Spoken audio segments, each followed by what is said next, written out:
Hello mga palangga, welcome once again sa ato ang LV Amor Vlogs. Katong wala pa makasubscribe, kay balo kung daghan pang wala mo subscribe, please subscribe, no? And then sa prayer request, you can write it down sa comment section below sa ato ang video diri sa YouTube channel nato sa LV Amor Vlogs, no? Salamat kaayo kang Inday Ferlin, kang Maricel, kang Ibing ug kang Tiffany. Ako nang nadawat ang inyong mga request ug ako nang gi-pray morning, noon and evening. So ako nang consistent ako niya ng akong mga prayer, no? So kung doon ay mga development or tubag na sa kahitasan, paybaw ako aron mapasalamatan nato ang ato ang buhi nga Dios, no? So ingon ni Ana ari na kita sa feelings of inferiority. Adunay daghang mga tawo nga na problema gyud kaayo ni Ana unsaon kana pagsulbad. Kada bitong mubati sila nga inferior sila sa ubang tawo tungod gaya.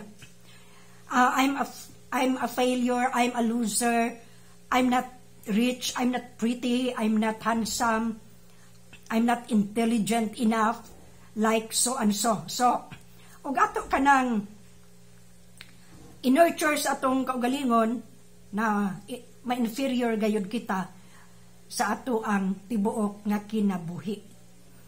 So, asa man gikan kanang feelings of inferiority? So, feelings of inferiority come from accepting the wrong values of the world. No?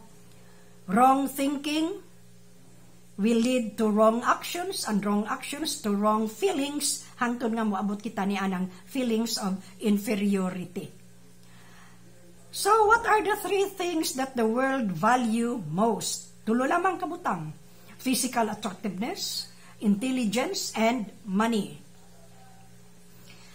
Tinuod kaha nga kunaan nato kining tulo, we will be happy, successful, popular, famous. Tingali nayuban dunay kamatuoran, no?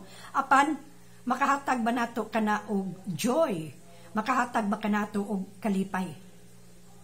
So again, physical attractiveness, intelligence, money, iya kana sa kalibutan. Mao kanay giapas digukod sa mga katawhan. Ato kanang tagsa-tagsaon karon, arita sa physical attractiveness.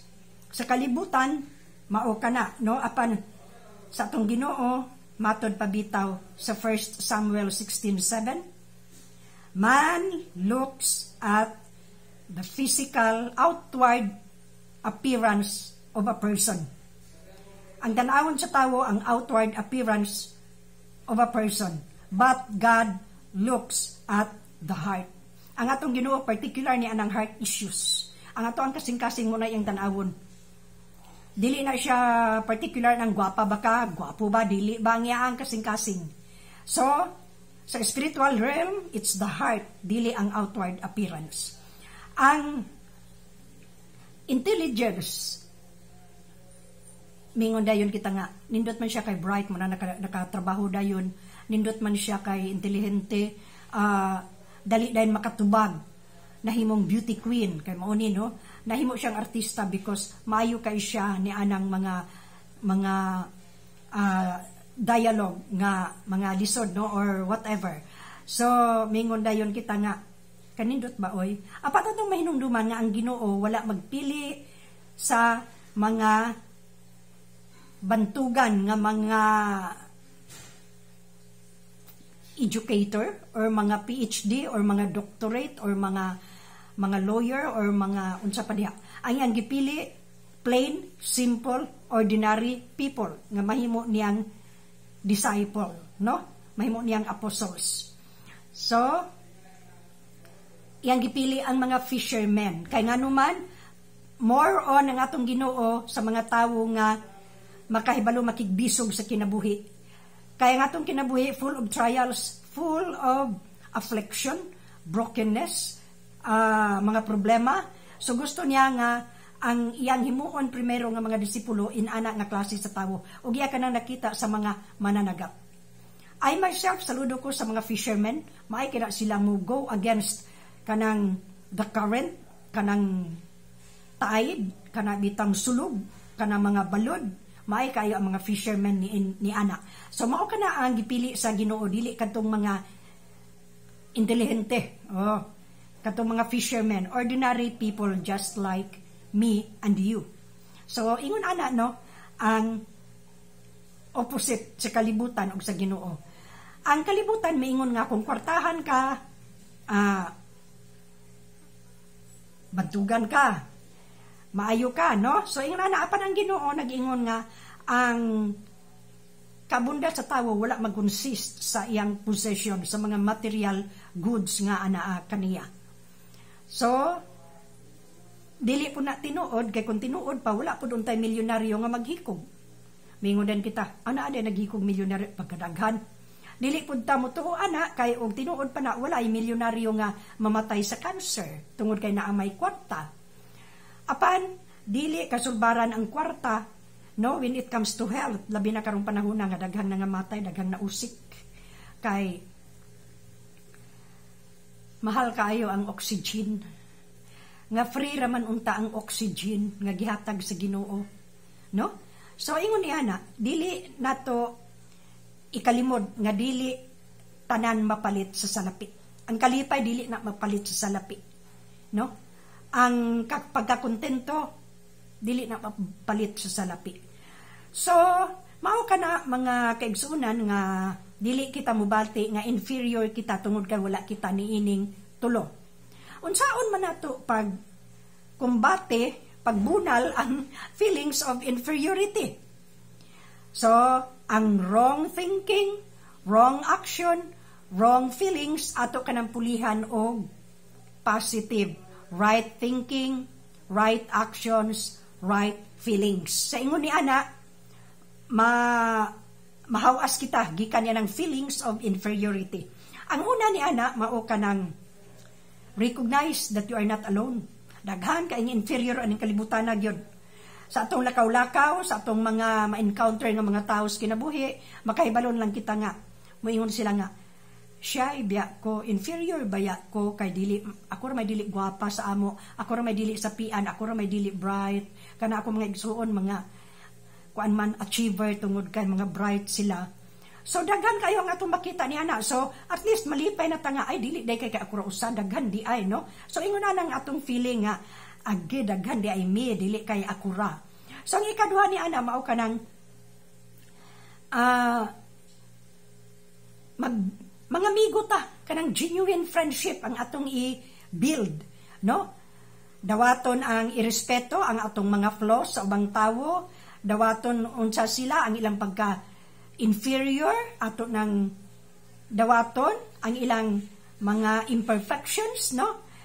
Unsaan nato nga mahimutang good friend? Well, be a good friend to the unfriendly, to the friendless. So ingon ana, no, making-amigo ta ana nila nga mga inferior pod nga pareho nato.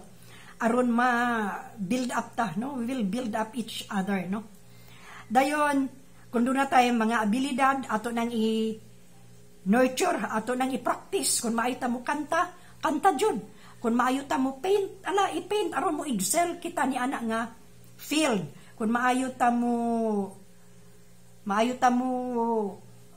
manahi, ato ayuhon.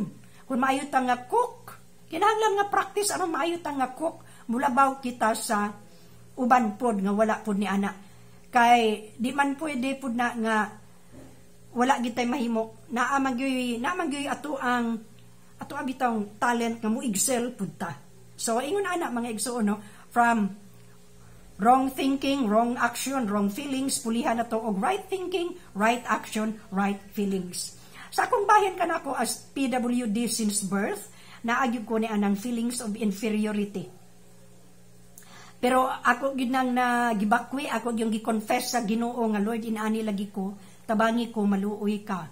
Hangtod nga nakakatuon ko pag-establish og very personal relationship sa Ginoo, which is kontento ko because ma-feel na ko ang iyang presensya sa akong kinabuhi gyud. Gihawas gyud ko niya gikan niya anang feelings of inferiority. Paingon sa kanang dili na maulawon, wala na ko maguna-una, inferior ko. No? dili na ko bitter, dili na ko, wala na ko ni anang feeling nga ay naaniragog ko, wala na ko ni ana, no? Iya kong gidevelop. Ako pong nasinati nga ako di ay I'm a good talker. Historiador ko, dili chismusa, historiador lang. So I can talk, no? So before ko nag-vlog, nakahimo ko og mga sharing bahin sa pulong sa tong Ginoo, kadaghan na gyud atubangan sa daghang tawo. And karon ni anak ko na ana sa YouTube, nag-vlogger nako. Epal nako og nawong, di nako maulaw, wala nako ni anang feelings of inferiority. Although napang usahay gamay, pero ani lang akong kagalingon, looking unto Jesus, the author and finisher of our faith, ug kanang for I am fearfully and wonderfully made. Wala gyud koy angay ika-inferior sa uban, kay pareho ra ta tanan mo atubang sa judgment seat of Christ. Wala na gyud labaw diha ana. So ana lang, no, kapit lang sa kaitasan. So again, prayer request isulat sa comment section below, and please subscribe. So dinhi na lang kita kutob. Until next time, have a good and godly day, everyone.